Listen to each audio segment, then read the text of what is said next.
YouTubers, I'm glad you stopped in. What's that, you ask? Oh, the power of the signature.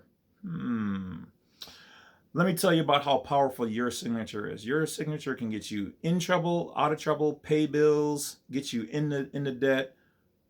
The pen is indeed mightier than the sword, okay? There's about a bajillion, I don't think that's a real word, but I'm using it, so copyright, um, ways that you can use your signature to do all kinds of things, okay? In this specific video, I'm going to talk about uh, the fact that the powers that be, or the government, if you will, and how they are pushing for people to reteach kids cursive. Now, you might be thinking, why? It's just a thing. Like some of us, more mature people have been taught that all of our lives. We still use it. But here's the thing, okay? The real reason I think that they're pushing for cursive to come back is because of contracts, okay? Because most people today are signing contracts with, a squiggle, okay? So by law, technically that squiggle, if you continuously use pretty much the same squiggle or mark or whatever else, is yours, but it's hard to authenticate that if you go to trial or whatever else, that squiggle is your squiggle. Because if you just do whatever on the paper at any old time, you can always argue the fact that this contract wasn't signed by you because it's not legible. It's not really your name.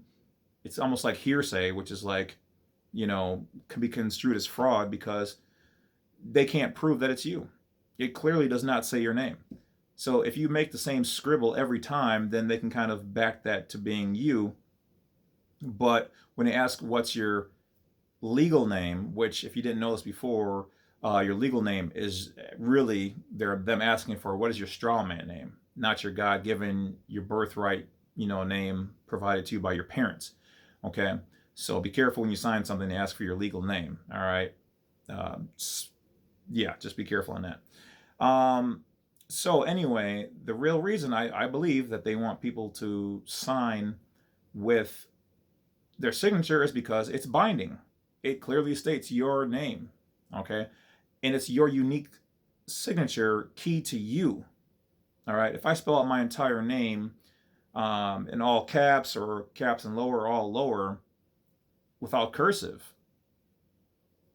they could say, well, that's you. And I could say, well, is it? It's not unique. It's not my unique brand.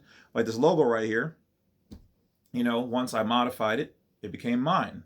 Okay. So, and it's unique to me. I can put copyrights on there. That's our family crest, yada, yada, yada. Okay. But when you use, just letters, anybody can write those letters. They don't have really proof to really back it up that you. Now, when you use a signature, your unique, lettering and swooshes, any little signs you put on your thing. Like on mine, I always put an infinity symbol over my T's, my last name. Clearly, that's mine. I've always used it. Mine, trademark stamped. Wow. But if I go to court with it, they can look through all my paperwork, tons of things I signed, and they'll be like, yeah, dude, that's within 90% that it's yours. You've always signed it. You signed this contract. It's binding to you. Whereas if you use a squiggle, is this your squiggle, sir?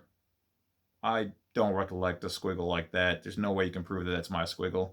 Well, can we see the other things you've signed? They take a look at it. It's, so it kind of opens the door because it's not really it's a signed contract, but they have to prove it.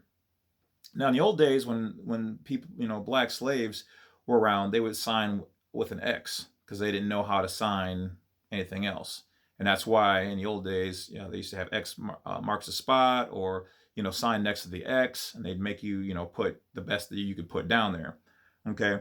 That's one of the reasons why they didn't mind educating, some, because then it became a binding thing to say, is that your name?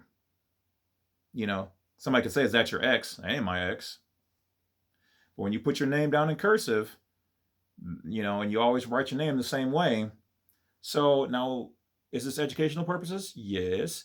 So does that mean that if you ever do, and also the word signature, sign, that's actually one of their words too. Okay.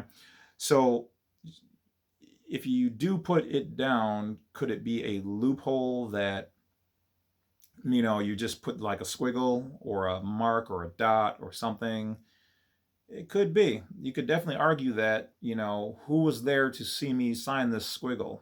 Find that exact person. Have them swear on oath on an affidavit that they seen me and that they know 100% sure that was my squiggle on that particular day. There's some gray area there for those people. Anyway, what else can you do with your signature? Well, lots of things. Sign obviously for loans. You can sign for, like signature loans, like I made in one of my other video. Signature loans are loans you can look up online right now that they will provide you just based on your signature. You don't need credit. You don't need assets. You don't need any of that stuff because it's just your signature. But depending on how that loan is written up, they may or may not take that signature and convert that into a negotiable instrument and then monetize it through the bank or through a private party or whatever else. So your signature really has infinite wealth and power and money behind it.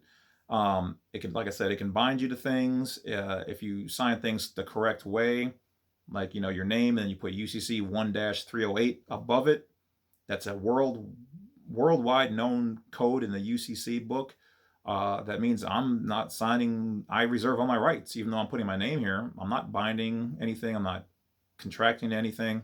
So yeah, you've got my John Hancock, if you will, but I'm not validating anything that this is. There's a party here that we have an agreement, a meeting of minds, as it says in the UCC book. So keep that in mind before you put your mark, family crest, whatever you want to call it, on your anything, documents, files. Okay? Be careful with your power, people. Thank you guys for watching this video. I definitely appreciate it. There will be definitely more coming. To those people who leave positive comments, once again, thank you very much. And I appreciate all the donations, all the amounts. I've gotten $5, I've gotten $20, I've gotten $50, I've gotten $100.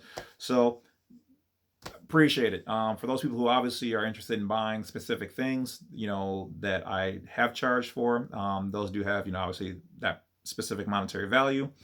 So I definitely thank you guys for that. And all those people who've called in and have talked or sent me emails, I appreciate it. I'm getting the videos made out there for you guys as soon as I can. So hopefully this answers a couple more people and questions. But for now, take care. Love yourself, and keep positive thoughts, guys, and study, learn, breathe this stuff. All right, talk to you guys later. Enjoy the rest of your day.